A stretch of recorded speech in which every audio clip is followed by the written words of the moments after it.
I want to welcome everyone to today's program. I'm Christiane Hardy, Interim Director of the Dickey Center for International Understanding at Dartmouth. It's my pleasure to welcome you to this discussion on presidential removal and the Latin American experience. This event is being offered as part of the Dickey Center's Round the Girdled Earth programming, where we are making a tour of the world, one region at a time.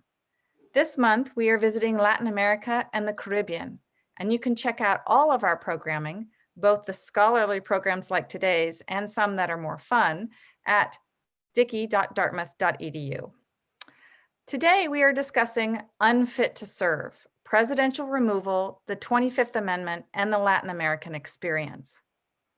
The recent controversy over whether to invoke the 25th Amendment in the final days of Donald Trump's presidency was, for many of us in the United States, the first time Congress's authority to remove a president has been seriously considered.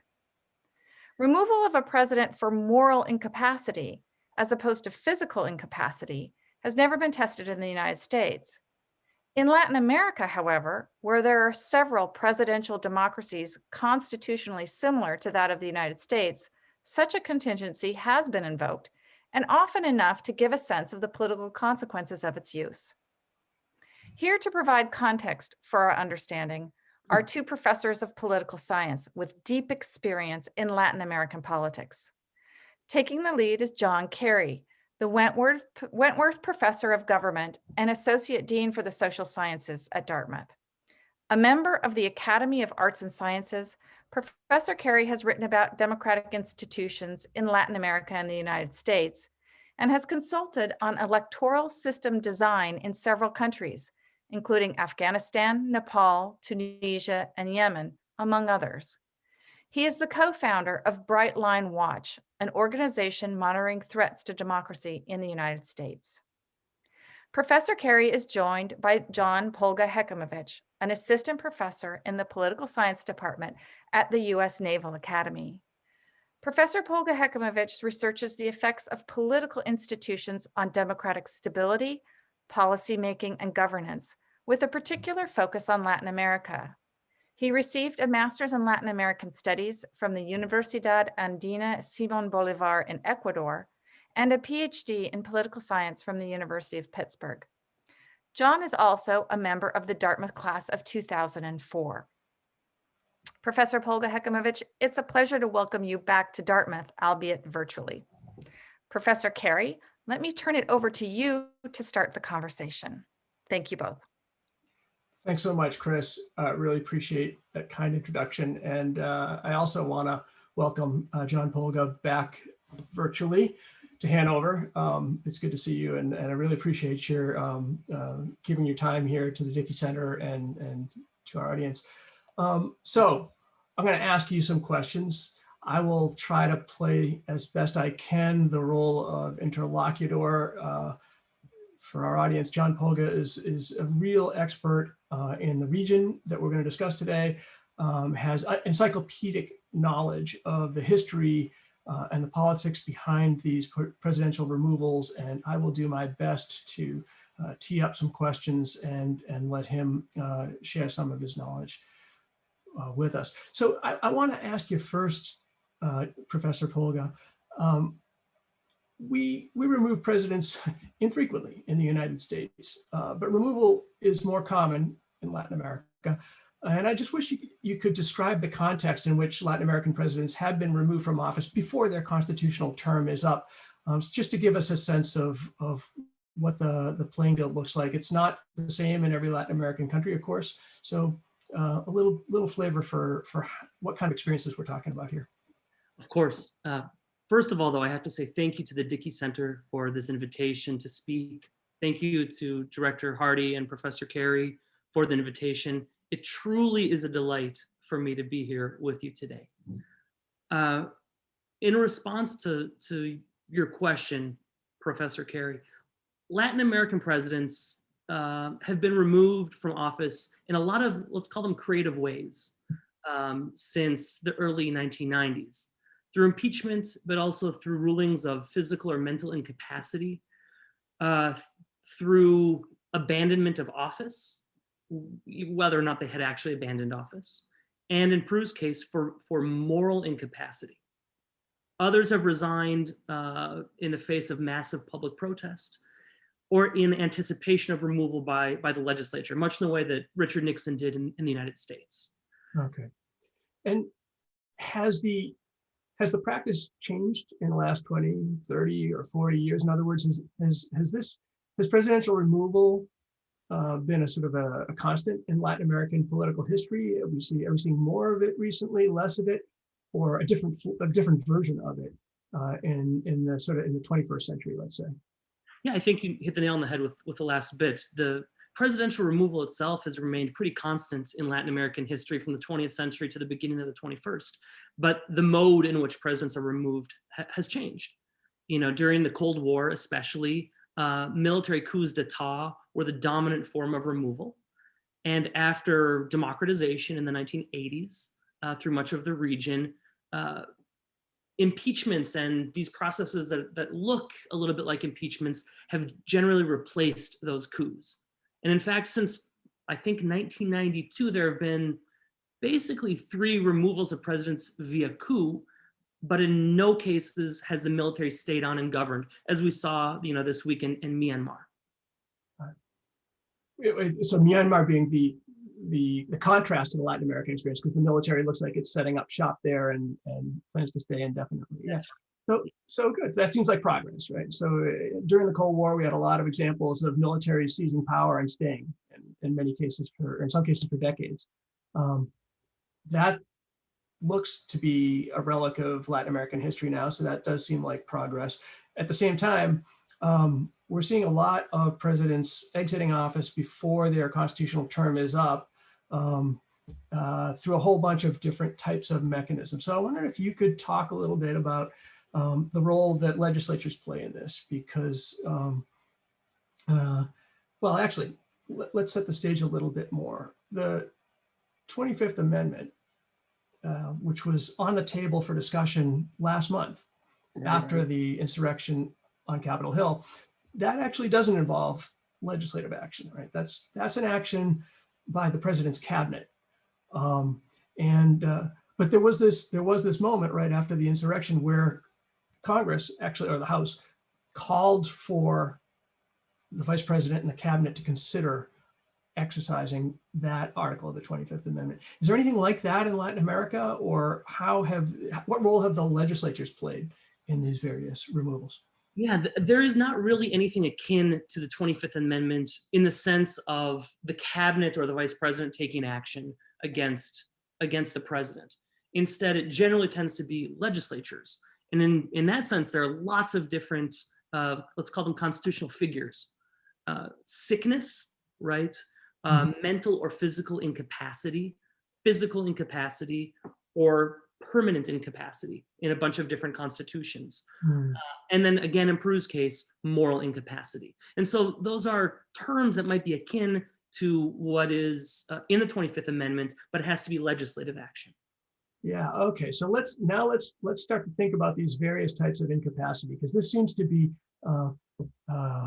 where some of the action has been, certainly in Latin America. And it was also, again, this was front and center during the debates in January in the United States. So Congress basically says, the fastest thing to do would be for the vice president and the cabinet to remove the president via the 25th Amendment. That's what they were asking for that in the days immediately after January 6th. And they said, well, if that doesn't happen, then we'll be forced to act to impeach. And of course, the vice president and the cabinet didn't act, so we're now moving down that road to impeachment.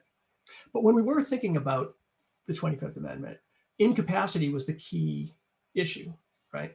And there were debates during that frantic period about, well, what do the designers of the 25th Amendment really have in mind? And I think most people agree what they had in mind was a president who was physically incapacitated, maybe unconscious,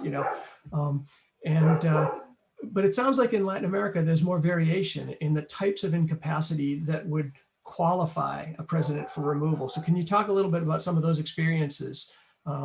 Maybe starting with ones that are more physical, and then we'll work our way up to the Peruvian case, which is where we're where we've really seen the most action, this idea of moral incapacity. That's a pretty broad concept, but let's start closer to the physical and then we'll move to the moral. Sure, because I'm a completist, I have to say, if we're talking about 19 countries in Latin America, Right.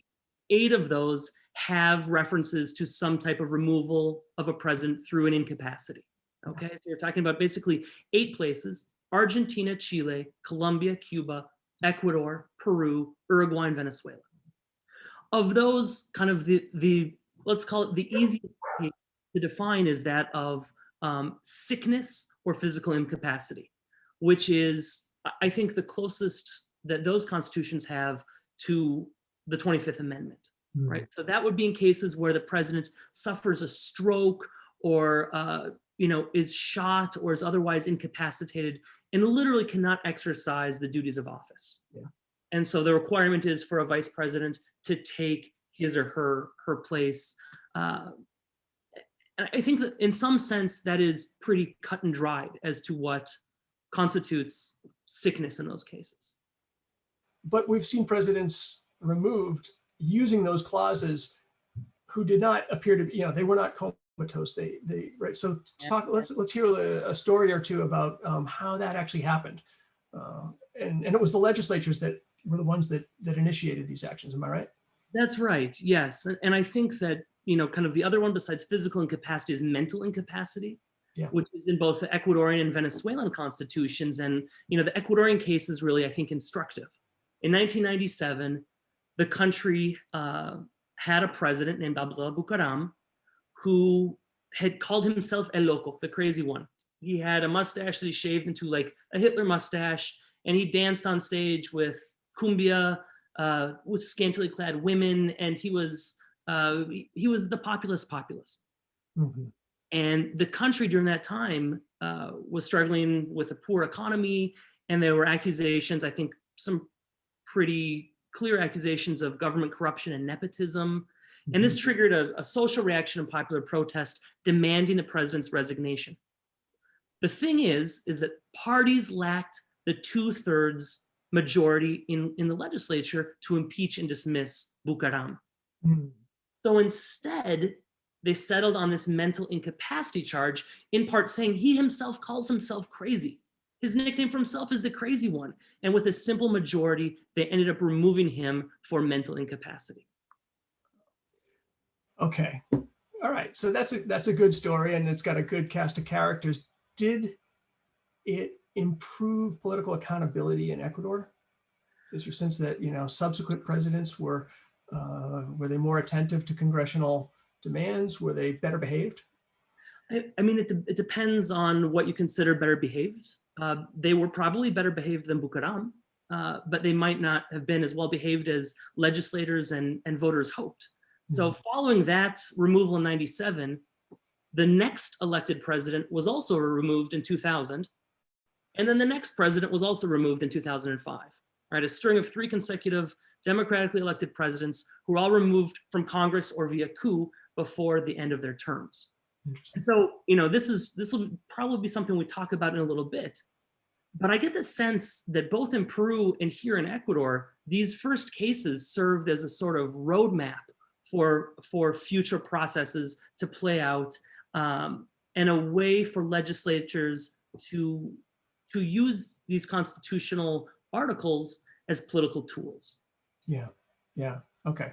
So now I want to take us to Peru, because Peru is the even more eventful case in this way, and it's got the broadest constitutional clause allowing for this kind of removal. This is the one case where the president can be removed for moral incapacity. And again, the threshold here is just a simple majority in Congress, not a 2/3 sort of impeachment type majority. So now we've got a legislature that's basically equipped or empowered by a simple majority to make these moral judgments and remove the executive on grounds of them. Well, first of all, they've had that power for a long time and they didn't always use it. Is that right? And that's right. This figure has been in the Constitution since 1839, where it was included as, this is the best way that it's ever been framed in any Peruvian constitution. In 1839, it was called perpetual moral impossibility. was the figure. And it was actually used on the very first president of the country, or it was used in 1856 and then again in 1860, and then in 1823 and then later 1914. But besides that, for basically a century and a half, this was never invoked by the legislature. Interesting. Okay. Until 2000. Until 2000. Yeah. The very well-known president, Alberto Fujimori, had led a popular and controversial government. He ruled from 1990 to 2000, was reelected twice, and helped rewrite the Constitution. Fujimori was embroiled in a number of crises and tried to resign. He fled the country. He went to Japan and sent a fax to resign from Japan, which the Peruvian Congress rejected because they didn't want to allow him to resign, and instead they removed him on grounds of moral incapacity. And that was obviously a pretty dramatic return to the use of moral incapacity. So what were Fujimori's specific moral transgressions that rendered him unfit to serve? A number of things. You actually probably know this case better than I do, but Fujimori was, his chief of staff, Vladimiro Montesinos, had been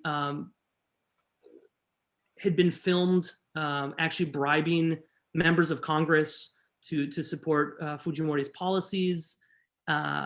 He also had been, I don't know if this was at this exact moment or around this moment, was accused of gross human rights violations, including mass sterilization of indigenous women in the Peruvian highlands, and collaboration with paramilitary groups. Yeah. So there was actually a long menu of things you could choose, and you could make a pretty strong case for the moral incapacity associated with any of them. That's right. Fujimori fled to Japan, right? It wasn't like he was in Lima saying, "Oh, I didn't do anything wrong." No, he had fled and tried to resign, right? Yeah. Right. And yeah, and resignation was too good for him, so they removed it. So okay, that clause remains in the Peruvian Constitution. We chug along for then another 15 years, 16, 17 years, I guess almost. The moral incapacity clause has re-entered Peruvian politics with a fury just in the last couple of years. What about the more recent cases? There's a president elected recently named Pedro Pablo Kuczynski, who, because his name is so long, just like mine, his nickname is PPK, very fortunate nickname for him.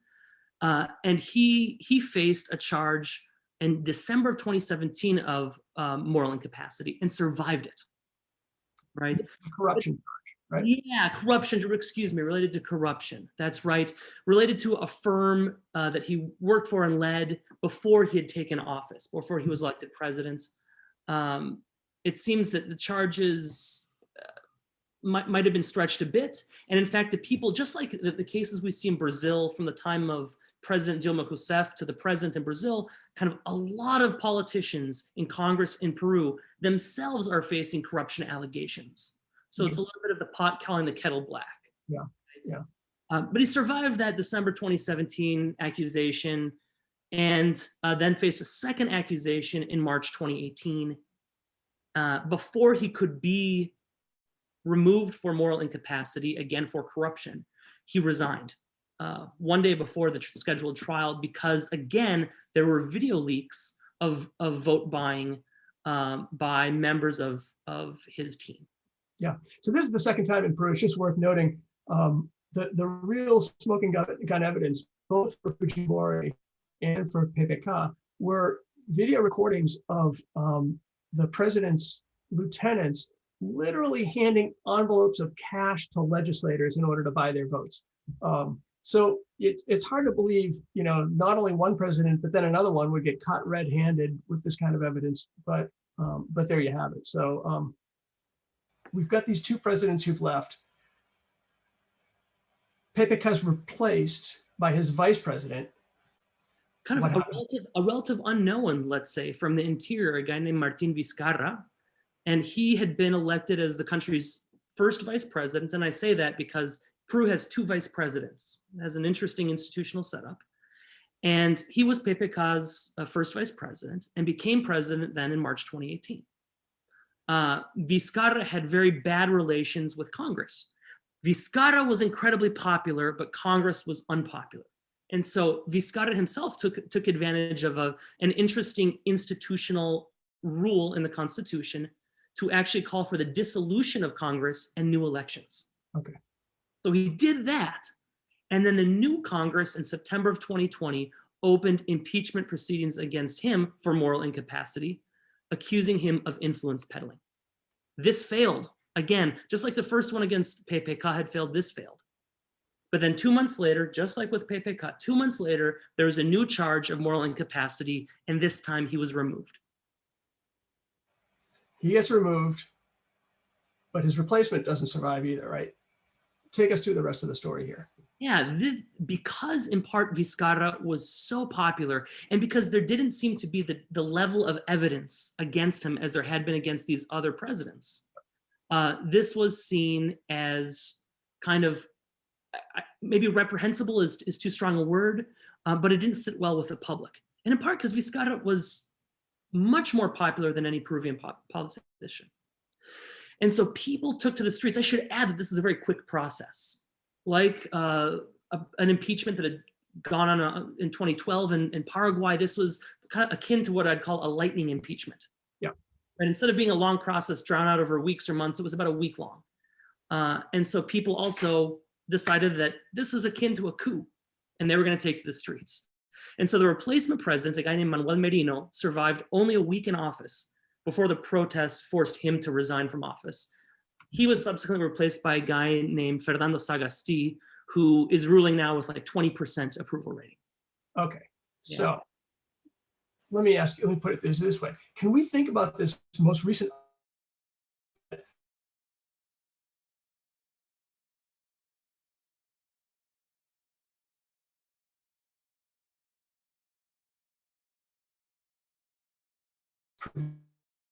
it's being overused, it's being used for political purposes, nothing to do words in your mouth here, but is that a fair interpretation of what happened in Peru in the last couple of months?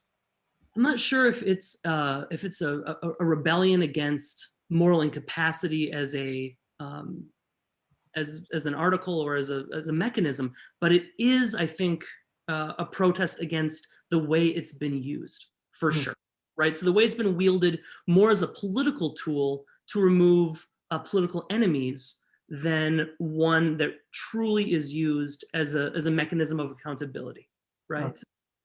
So then I guess now we get to the sort of the critical question as we think about what lessons we can learn that might be relevant to our own current context in the United States. Is that inevitable? Is it, if you give a legislature this tool and such a broad concept as moral incapacity, the sort of the broadest one, are they bound to abuse it, do you think? Or is there a way to set up these kinds of provisions that they would accomplish what they're designed to accomplish? Sort of get the country out of a crisis if the president really is unable to do his or her job, but not be abused. I will make a suggestion, and you can correct me because I have actually never helped write a constitution the way that you. So I would say that the way that this is worded in the Peruvian Constitution is probably not very helpful, right? And there's a quote from James Madison when some of the framers wanted to include the term maladministration in Article 2, Section 4 of the Constitution, right? So that's the article that says the president, vice president, and all civil officers of the United States shall be removed from the office on impeachment for and conviction of treason, bribery, or other high crimes and misdemeanors. Yeah. And they really had maladministration in there. And Madison said, so vague a term will be equivalent to a tenure during pleasure of the Senate. Right? He rebelled at the idea of something so vague being included. I mean, it's vague enough, right? High crimes and misdemeanors is vague enough. Right. And so I think that's a big problem with moral incapacity as opposed to physical incapacity or even mental incapacity. right? Which you could have a note from a doctor referring to mental incapacity. But what is moral incapacity? That is an ethical judgment. And so in some sense, it lends itself to being politicized or used as a political tool. And so my suggestion would be, if this is in the Constitution, then there need to be some changes to define specifically what constitutes moral incapacity. Is it conviction of corruption? Is it just mere allegations? Is it something else? Because Exactly. if we can't agree on it, then that's going to lead to people being angry with its use, the way we just saw, and that's going to decrease their trust in the government and their belief in democracy, or in the efficacy of democracy, and that's bad, right? Yeah. Is there any talk about that in Peru these days, given their recent experience and given the sort of the fact that within the last couple of months this has brought tens of thousands of people into the streets in outrage? Is there any talk about changing the way they do things? I hope that there's a Peruvian in the audience that can answer this question, because Peruvian Twitter or Peruvian academic Twitter certainly has had these discussions, right? But I'm not sure if Peruvian academic Twitter is what other political elites are talking about, or what voters are talking about in the country. But it is not unnoticed, let's say, that this is a problematic or potentially problematic mechanism and provision. All right, great. Well, maybe this is a good opportunity to invite the audience to start to participate. And with any luck, some members of Peruvian political Twitter will be among our audience members. We can only hope. Chris, can we invite some questions at this point? Yes, absolutely. If there are members of the audience who have questions for our guests, would you please submit them through the question and answer function, and we will monitor those and answer them as we go. John, maybe while we're waiting for the Q&A, I'm sort of curious about the degree to which, in the proliferation of these clauses across Latin American constitutions, the degree to which they saw the United States as an example and departed from it. Like, what's the American legacy that might be in that? Because I know that a lot of these constitutions were crafted with an eye towards what the American Constitution had. John, the one thing I will note, I know for a fact that John Polga knows the details of these constitutions better than I, but the one thing I will note is our 25th Amendment, sort of, which is our only reference to incapacity, is a late edition, right? This is from the middle of the 1960s and is directly in response to the assassination of John Kennedy. I think people thinking, well, he may well have been in a vegetative state instead of killed right away, in which case we would have needed to have some kind of provision. That's how that came about. Whereas you're right that Latin American constitutions, in fact, they were largely modeled on the United States, at least to the extent that they're almost all presidential, and that presidentialism is kind of a Western Hemisphere invention and tradition. So in that sense, Latin American constitutions were broadly modeled on the U.S. model. But this part of the provisions, they're the pioneers and we're the latecomers. The incapacity provisions in Latin America far predate any conception of that in our own constitution. So I'd love to hear John provide some more details here and fill in that story. Yeah, to the best of my ability. I mean, as both of you point out, Latin American constitutions, the idea of presidentialism is from the United States, but not just the framing of incapacity as provision, but its actual use, right? If this was used in Peru in whatever 1823, whenever it was first used, this idea is wholly Latin American, a Latin American adaptation. Now, whether that's been good for presidentialism or not in the region, I think is a different question, right? In the United States, it was something that that legislatures have been unwilling to use generally, although it seems there's a greater willingness recently. And maybe that's a separate discussion as to whether or not that's merited or what the effects of that will be. Great, thanks. We have a question coming in. Do you think there will be a turn toward more violent power oustings in Latin American countries where narco activity is extremely prominent? The guest is thinking specifically of Venezuela, which is now termed a narco state. Do you mind if I start John, answering take first? this Is that crack, okay? please. Yeah. So that's a terrific question. I think that there could be more violent oustings. I agree. But I don't think it's because of anything related to narco trafficking or the like, right? This instead would be a sad, it's a sad relic of the Cold War, but it's coming back, and that's authoritarianism. The fact that Venezuela is now a dictatorship. Nicaragua, if it's not a dictatorship, it's a dictatorship as well, right? And the idea that countries like Venezuela or Nicaragua could have presidents removed from office by their legislatures is laughable right now, unfortunately. And so the only way that Nicolás Maduro would leave office at this moment would have to be an extraordinary negotiation or something akin to a violent removal, rather than, there's no impeachment actually in the Venezuelan Constitution, but via a recall referendum, which is what Venezuelan voters tried to do a couple of years ago. So sadly, I think the answer is yes, that's a possibility. Great. I'll jump in with a follow-up question for John here, if that's okay. Is Sure. it the case that, when you have had cartels and drug trafficking gangs that exercise large amounts of power in some Latin American countries, have they shown any interest in actually seizing control of the presidency, or are they happier to operate, sort of at another level under the radar, as long as the existing administration is unable to stop their activities? Cartels care about, and drug trafficking organizations care about making money, and they care about a certain type of power, but not necessarily political power. Yeah. So mainly in places with a lot of narco trafficking, those groups seek out truces with the government. And Mexico is a good example of this. Mexico in the 1980s, before it democratized, drug trafficking organizations had all sorts of bribes that they paid in order to traffic freely and without violence. And that changed obviously with democratization. We see similar truces right now, probably in El Salvador and in other places. Yeah. We have a question coming in about the extent that these clauses might be enacted when a president is out of office. So thinking about, for example, the American example where Trump was leaving and impeachment is still going forward, similar situation in Latin America, or are there restrictions in their constitutions from that?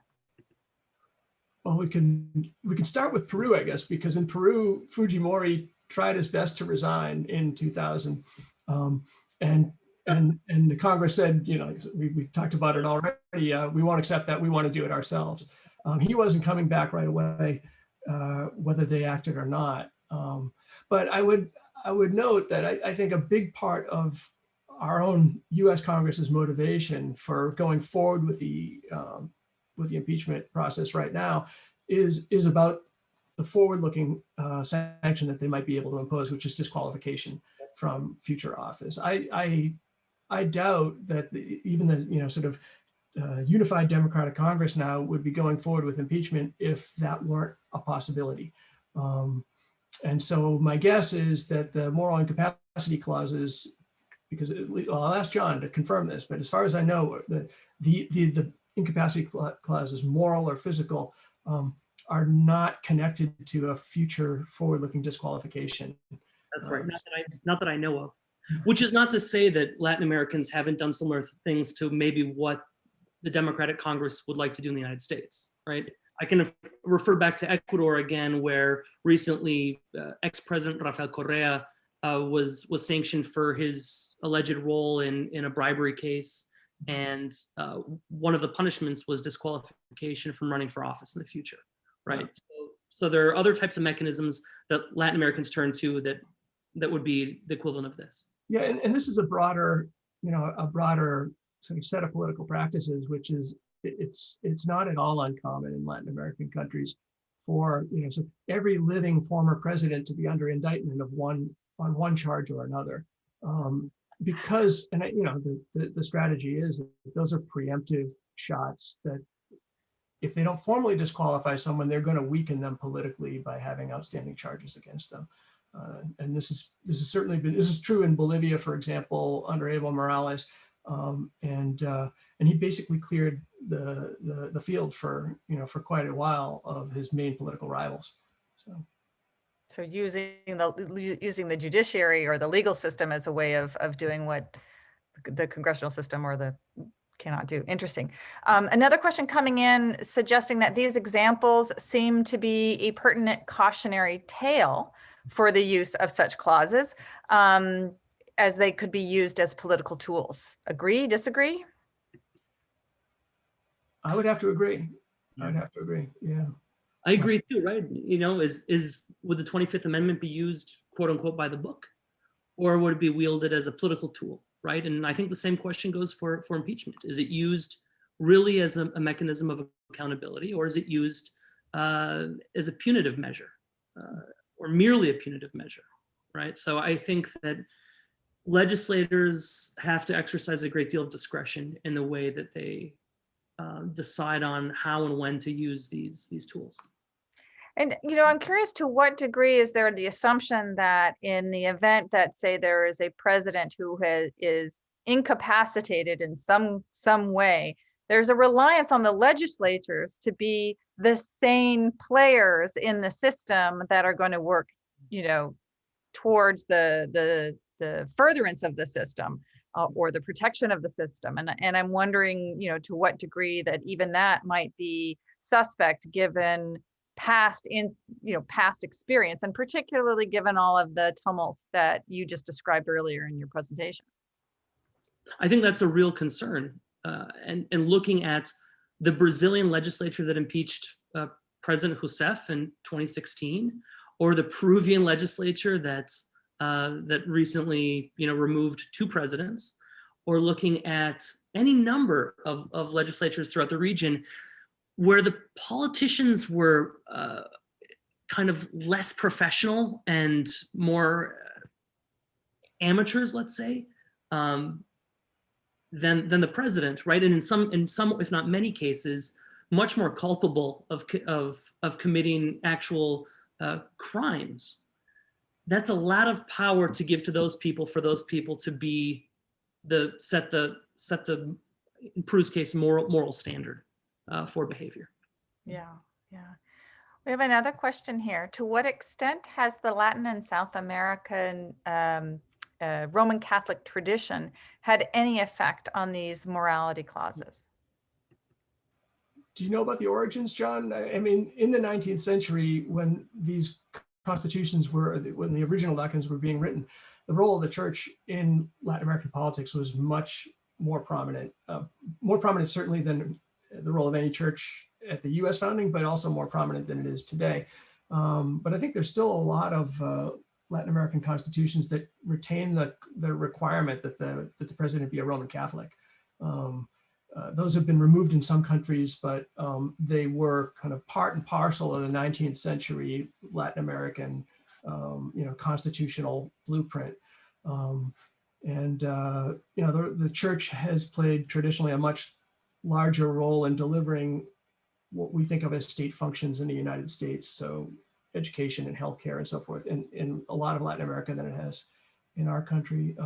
So yeah, I think the idea of, at least in the Peruvian case, of moral incapacity in there may well be connected to an idea that there would be an arbiter of morality that people would agree on as a sort of as a higher moral authority.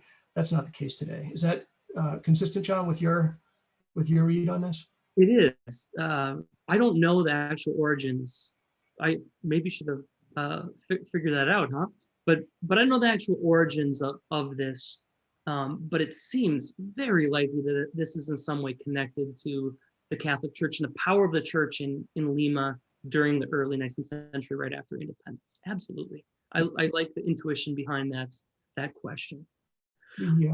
I should add, both Venezuela and Ecuador in the past 20 years have introduced bodies that are separate from what we consider to be the normal powers of separation of powers government. So beyond the legislature, the judiciary, and the executive branch, both of those countries have created moral authorities as well. And at least in Ecuador's case, that was very explicitly tied to the Catholic beliefs of the president. Different in the Venezuelan case. But the fact that you could have two moral bodies as arbiters of social behavior is also something that you probably wouldn't see in Western Europe. And where have they weighed in? What kinds of moral judgments have they rendered? That's a great question for someone who studies that. I'm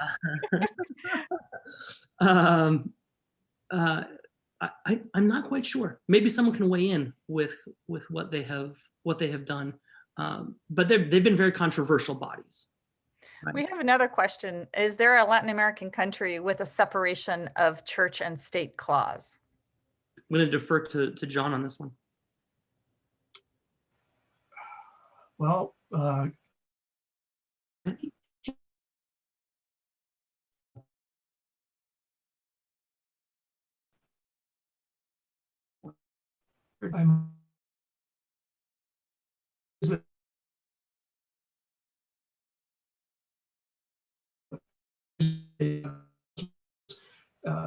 president in the 1990s was excommunicated while he was president, and so he in turn and his allies in turn revised their constitution to do things like remove the requirement that the president be Catholic because he wasn't anymore, and remove some of the other powers of the church. I don't think there's anything that I'm aware of outside of Cuba where there's a kind of a blanket, anything analogous to our First Amendment, where there's a sort of a generic separation and a prohibition of any violations. The Living Constitution does, right?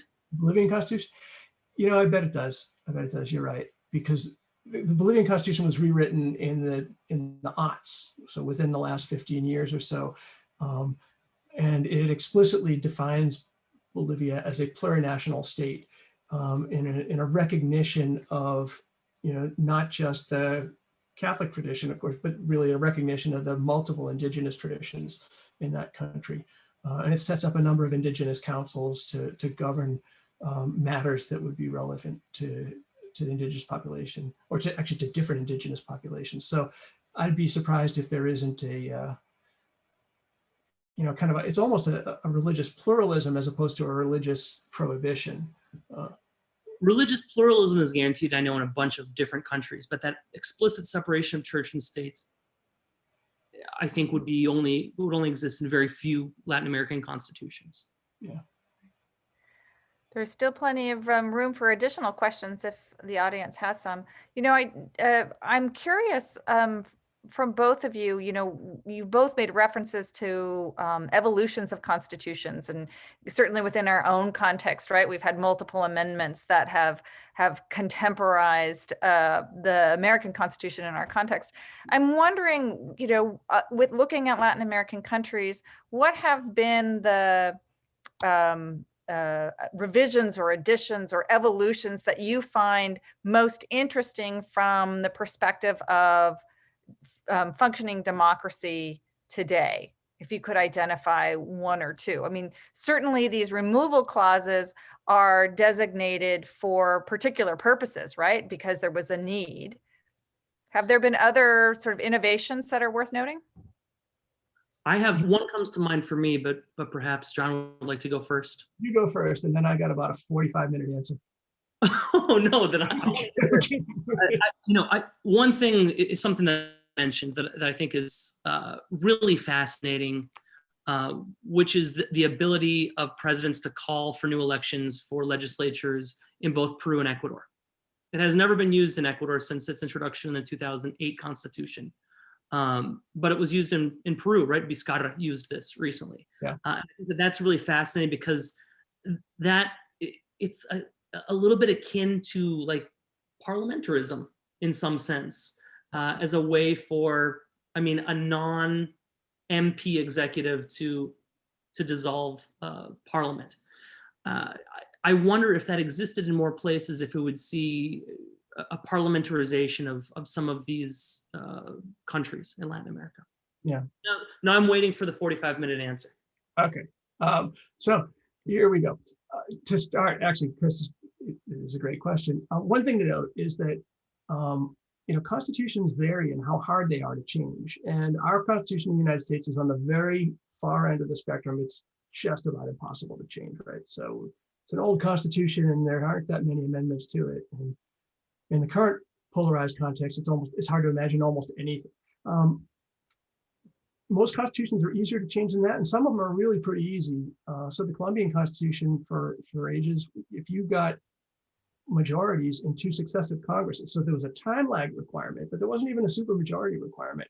And it isn't a federal system where you have to have ratification at the state. So it's really pretty easy to change the Constitution. And that's another end of the spectrum. And then there's countries all the way in between. So first answer is a lot of these constitutions get changed much more frequently than the United States.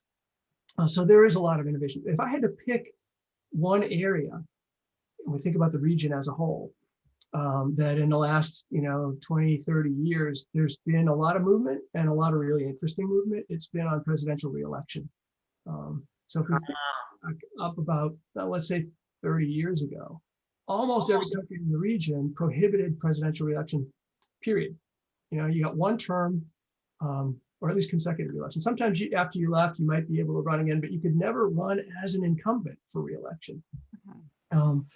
And that started to change. Actually, Fujimori, whom we've talked about a little bit before, earlier today, was one of the pioneers, but he wasn't alone. So there were, sort of a bunch of presidents in the 90s in different Latin American countries who engineered changes to their own country's constitutions to allow themselves to run again, and then successfully ran again. But then, of course, okay, now you get near the end of the second term. Usually they change the Constitution to allow for 2 terms, and then some of them would get creative and say, well, we rewrote the Constitution to allow for 2 terms, so that really started the clock again. So this is really only my first term, and so and then you get into fights about that. So this has been a fever that has swept through the region. Most countries now have changed their constitutions to allow for at least 1 reelection, and then many of them have actually done that and then changed them back. But the variation across Latin America is much greater now than it was, before this whole trend began. And it's opened up a lot of really interesting debates, I think, about accountability, because, one argument in favor of allowing for reelection is if the president's in there and the president's a lame duck, why shouldn't he just line his pockets and accept, bribes and so forth, because he's not going to have to face the voters again. So you can make a pretty compelling argument that says this is going to tighten the bond between voters and their executives and make them more accountable. On the other hand, if you're incumbent, you've got all kinds of levers that you can pull and resources that you can mobilize to entrench your power and to make the playing field not level when you're up for reelection. So there's powerful arguments on both sides, and Latin American countries have been having these fights in a way that they didn't used to have, because it was really off the table for a long time in the region. Interesting. So we have a question asking about, oh, go ahead, John. Yeah. I'm sorry, because that's wonderful. John has written about this and has an important article looking at presidential reelection and term limits, and he's done a lot of work on term limits. That strategy that Fujimori and Carlos Menem and these people in the 1990s started was picked up by really popular presidents in the 2000s, and so it's kind of spread across the region using the same strategies, right? Like the same template.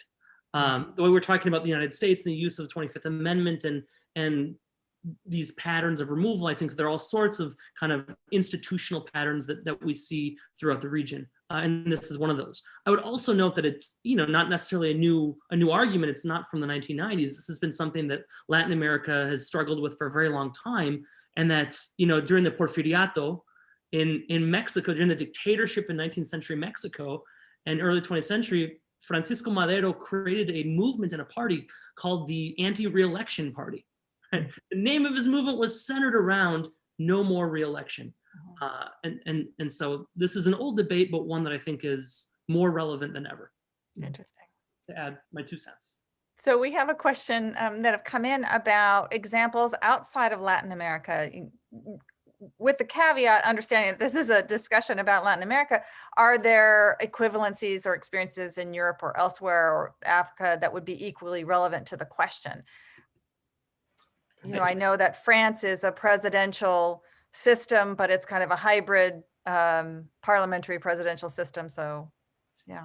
So yeah, I think it depends a whole lot on the system. Again, John is going to be able to do a great job of answering this, but there are, if we want to look at democracies and divide them into 3 rough types of governments, you can have 3 systems: presidential systems, semi-presidential systems like France or Russia, and parliamentary systems.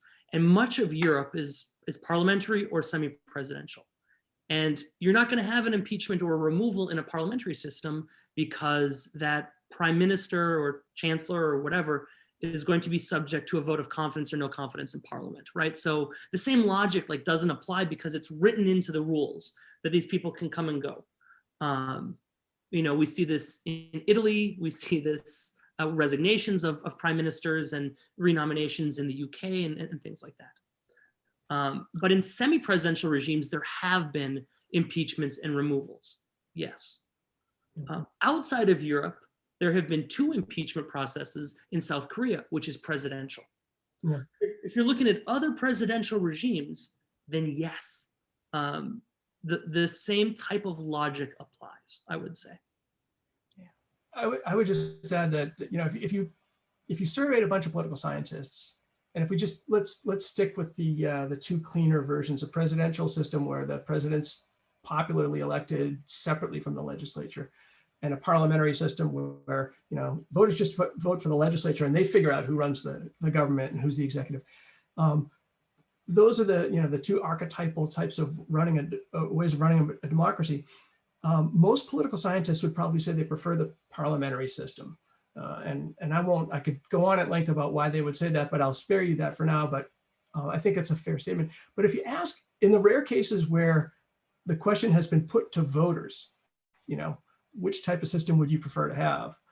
They overwhelmingly choose presidential systems. And, you know, I think intuitively, it makes sense. If you say to them, well, if we think about one thing that we know is universal, which is people distrust politicians, right? With good reason. People everywhere distrust politicians. So you're basically asking them. And parties too. And parties too, exactly. So you're basically asking them, do you want to, you know, have yourselves directly elect who the chief executive is, or do you want to leave it to a bunch of parties and politicians and parliament? They always are going to choose to elect directly. But, you know, these presidential systems generate the kinds of dilemmas that we've been spending the whole time talking about here. Like, well, okay, you got to build accountability mechanisms into those systems. And when you've got a legislature and a chief executive who don't share the same electorate necessarily and are likely to find themselves in conflict, how are you going to, like, what are the mechanisms to resolve those conflicts? This moral incapacity one is one version of that, but it has generated problems. In parliamentary system, you wouldn't have that because the parliament would just vote out the chief executive, and, you know, ideally they'd be able to agree, get a majority coalition behind a new one. There are periodic op-eds in Brazil to adopt parliamentarism, right? To consider parliamentarism. And indeed, in 1988, this was put to a vote by citizens, and they opted for presidentialism, right? Yeah, overwhelmingly. You know, so 60-something%. Yeah, so it wasn't even close. I think there was a question in the Q&A. Yeah, so there's one more question about the relatively recent 2-term limit in the US Congress. Is that law or amendment? That's in the Constitution, and back in the days when it was still feasible to imagine a constitutional amendment passing, actually, you know, it wasn't passed until the 1950s in the wake of, you know, FDR's 4 terms, and, you know, so previously there was no constitutional limit in the U.S. Constitution. But there was an expectation, and people talked about this. We sometimes use the word norm in political science because, you know, it's a widely held expectation that isn't written down anywhere, but everybody sort of operates under the assumption that everyone else is going to operate under it. And the norm was that 2 terms was the maximum.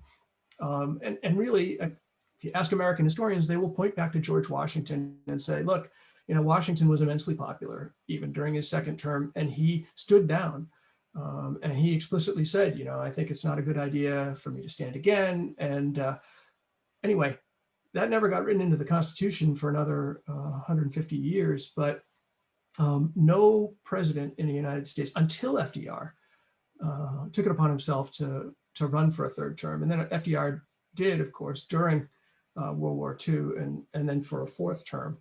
And was elected for a 4th term, but only served a short part of it before he died. Incapacitated, right? Yeah, right. So, but in the wake of that experience, both parties reached a broad enough consensus to put that formal 2-term limit into law. It's interesting that they didn't think at that point in the 1950s to write anything about incapacity. Mm-hmm. Right? It wasn't until the Kennedy assassination that they reconsidered. That was another 10 years later. But anyway, now that is in the Constitution. Eisenhower too, right? There was some business with Eisenhower as well. Right. There was a sense of, whether he was fully capable during the end of his term. That it's fascinating. We talked about all of the variations in Latin American constitutions over the last century plus, right? And even including quite recently, and John Kerry, you were talking about how political scientists would prefer a parliamentary system. There are multiple opportunities in Latin America to change the system. Yep. Presidentialism, endures in part because of the popularity among the electorate. And so if you can't get rid of a presidential system, you have to come up with all these hacks to try to curb the excesses of those systems when they happen. And we've seen, certainly in Latin America, a bunch of different ways of doing that. And in the American context, learning just all of the nuances around the challenges of having a very powerful president over which one has very little control. Yeah. And one thing I would put on people's radar, if people are attending this event, then they're probably interested in Latin American politics. And if you're at this point 55 minutes and still interested in Latin American constitutions, then first of all, welcome, you're my people. But second of all, the real action in the upcoming year is going to be in Chile. And I don't know if I've ever got this deep into a conversation about Latin American politics and not talked about Chile. So it's worth mentioning. You might remember that last year there were widespread protests in Chile that prompted the country to put a referendum to the population. Said, do you want to have a new constitution? Do you want to summon a constituent assembly? And they said overwhelmingly yes. And so they're going to elect that assembly early in this coming year. And then there will be in Chile throughout the rest of the year negotiations about how to rewrite their constitution. Interestingly enough, even though, again, if you talk to Chilean political scientists, I think most of them would prefer parliamentarism. That's not on the agenda in Chile either. I think it would be a real long shot to think they will come out of this with a parliamentary constitution. They're going to tinker around the edges of presidentialism, and they're going to have big debates about what kinds of social rights should be extended in the Constitution to the population. Rights about economic security and health security and housing and so forth. But I don't think they're going to fiddle with the basic structure of their government. Fascinating. So how frequently now, John, you've done a lot of consulting for new countries and countries in transition on their constitutions. 9 times out of 10, are they looking for a parliamentary system, or are they looking for a hybrid, or what? It's interesting that the places where I have done this work, that has not been the item that's on the table. Mainly they've been looking at their electoral rules, and so it's a little bit deeper into the Constitution, a little bit deeper into the fine print, but it's where a lot of the action is in terms of translating, the preferences that are out there in the electorate into who holds office, who gets to Say it. Say votes into seats. Yeah. So that's where I've been consulted at different times, and I will note, you read a kind of a partial list of some of the countries where I've worked, and it's not a parade of democratic successes.